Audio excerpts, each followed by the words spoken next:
নমস্কার বন্ধুরা, মিনা কিচেন ব্লগে তোমাদের সবাইকে স্বাগত। আমি মিনা। আশা করছি তোমরা সবাই ভালো আছো, আমিও ভালো আছি। আমার কাছের দূরের প্রিয় দর্শক এবং ইউটিউব পরিবারকে জানাচ্ছি অনেক অনেক ভালোবাসা। আর তোমরা যারা প্রতিদিন আমার এই ভিডিওগুলোকে ফুল ওয়াচ করো, তোমাদেরকেও জানাচ্ছি অনেক ভালোবাসা আর ধন্যবাদ। আর প্লিজ তোমরা এইভাবেই আমার পাশে থেকো। আর তাহলে বন্ধুরা দেখো, আজকে আমি তোমাদের জন্য একটা রেসিপি শেয়ার করব। আর এটা হচ্ছে ছাতুর কচুরি। আর এই ছাতুটা হলো ছোলার ছাতু। তাহলে এই ছোলার ছাতু দিয়ে আমি কচুরিটা কীভাবে করছি চলো দেখতে থাকো। সবার প্রথমে দেখো বন্ধুরা, আমি এখানে 2 বড় কাপ ময়দা নিয়েছি একটা পাত্রে, দিয়ে দিলাম জোয়ান আর দিয়ে দিচ্ছি 2 বড় চামচ সাদা তেল। সাদা তেল দেওয়ার পরে আমি এখন এতে দিয়ে দিচ্ছি 1 টেবিল চামচ ঘি। ঘি দিলে কচুরির স্বাদটা আরও ভালো হয়, সেই জন্য আমি ঘি দিলাম। আর দিয়ে দিচ্ছি চিনি। চিনি দেওয়ার পরে দিয়ে দিচ্ছি বেকিং সোডা।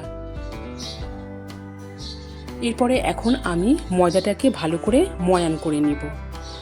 আর আমি এই কচুরিতে করার আগে ময়দাতে জোয়ান দিলাম, এই জন্যই অনেকের গ্যাস অম্বলের প্রবলেম থাকে। তো তোমরা যখন বাড়িতে এইভাবে কচুরি করবে, তোমরা অবশ্যই ময়দাতে জোয়ান দিবে। আর দেখো বন্ধুরা, আমি কিন্তু ময়দাটাকে খুব ভালো করে ময়ান করে নিয়েছি। প্রায় 5 থেকে 7 মিনিট পর এইভাবে ময়ান করার পর আমি এখন অল্প অল্প করে জল দিয়ে ময়দাটাকে ভালো করে মেখে নিচ্ছি। তো দেখো বন্ধুরা, ডোটাও হয়ে গেল আর ময়দাটা আমি এইভাবে মেখে নিলাম।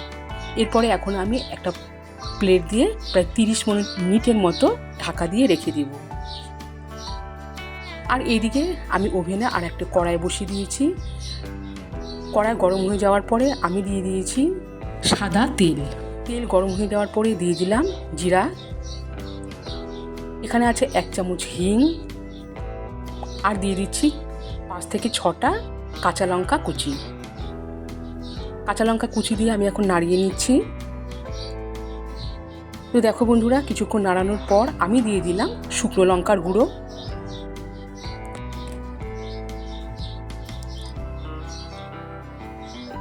শুকনো লঙ্কা গুঁড়ো দেওয়ার পরে আমি এখানে দিয়ে দিচ্ছি লবণ আর দিয়ে দিলাম চিনি। লবণটা তোমরা স্বাদ অনুযায়ী দিবে। লবণ আর চিনি দেওয়ার পরে আরেকটুখানি আমি নাড়িয়ে নেওয়ার পর এতে দিয়ে দিচ্ছি, দেখো বন্ধুরা, ছোলার ছাতু। তো ছাতু দিয়ে এরপরে আমি এখন ভালো করে নাড়িয়ে নিচ্ছি।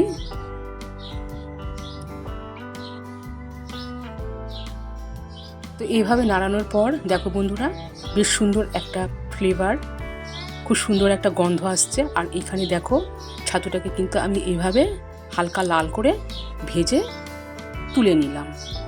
তো দেখো বন্ধুরা, আমি পাটিতে রেখে দিলাম ছাতুটাকে কিছুক্ষণ ঠান্ডা করার জন্য। তো ছাতুর দিকে ঠান্ডাও হয়ে গেল। আর এতে দিয়ে দিচ্ছি আমি আগে থেকে ভেজে রাখা জিরা গুঁড়ো, যেটা আমি তেল ছাড়াই কড়াইয়ে ভেজেছিলাম। জিরা গুঁড়ো দেওয়ার পরে এইবারে আমি দেখো বন্ধুরা হালকা করে জল ছড়িয়ে দিচ্ছি। হালকা করে জল ছড়িয়ে দিয়ে ছাতুটাকে আমি মেখে নিচ্ছি। আর এটা কিন্তু আমি ময়দা বা আটার মতো ছাতুটাকে মাখাবো না, তোমরা দেখতে পারবে। এরপরে আমি এইভাবে অল্প করে ছাতু নিয়ে দেখো বন্ধুরা গোল করে নিলাম। আর এরপরে এখন আমি এই ময়দাটাকে আরেকটু ভালো করে মেখে নিব। আরও 5 থেকে 10 মিনিট আমি এইভাবে ময়দাটাকে ভালো করে মেখে নিলাম।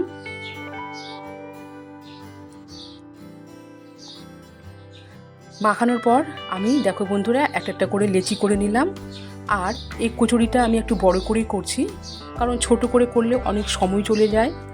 তো আর হাতে বেশ সময়ও ছিল না, সেই জন্য আমি একটু বড় আকারেরই এই ছাতুর কচুরিটা করব। তো দেখো বন্ধুরা, এভাবে আমি বাটির মতো আকারে করে নিয়ে এরপরে এই গোল করা ছাতুটাকেও আমি দিয়ে দিব।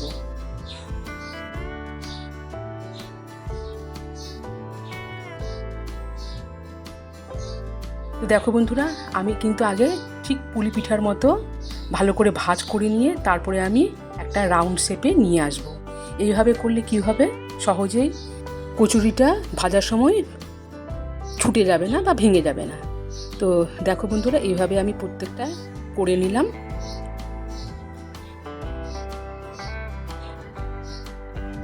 এটাও আমি ঠিক আগের মতনই করে নিচ্ছি।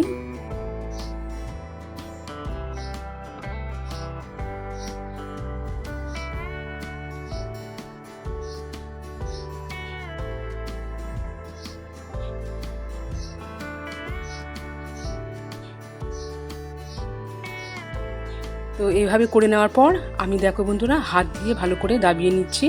তোমরা চাইলে হাত দিয়েও ভালো করে দাবিয়ে এই কচুরিটা করতে পারো। তো আমি একটু দেখো বন্ধুরা বেলে নিচ্ছি হালকা করে। আর আগে থেকে কড়াইয়ে আমি সাদা তেল দিয়ে দিয়েছিলাম, তেলও গরম হয়ে যাওয়ার পরে এখন আমি কচুরিগুলোকে মিডিয়াম আঁচে ভেজে নিব।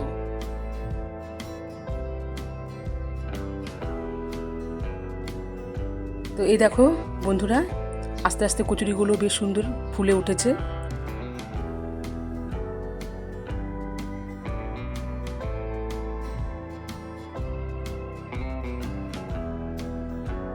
তো আমি এই পিঠ ও পিঠ দুই পাশে ভালো করে ভেজে নিলাম।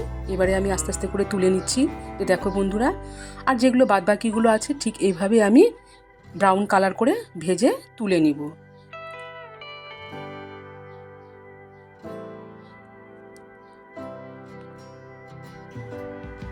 তাহলে বন্ধুরা তোমরা দেখতেই পেলে আমার সব কচুরিগুলো ভাজা হয়ে গেল। সো গাইস প্রথম থেকে শেষ পর্যন্ত তোমরা দেখলে আমি এই ছাতুর কচুরিটা কিভাবে করলাম। দারুণ খুব সুন্দর লাগে, বিশেষ করে গরম গরম খেতে অপূর্ব লাগে। আমি একটা তোমাদেরকে ভেঙে দেখাচ্ছি এটা কতটা মুচমুচে হয়েছে। এই দেখো বন্ধুরা আমি একটা ছিঁড়ে তোমাদেরকে দেখালাম।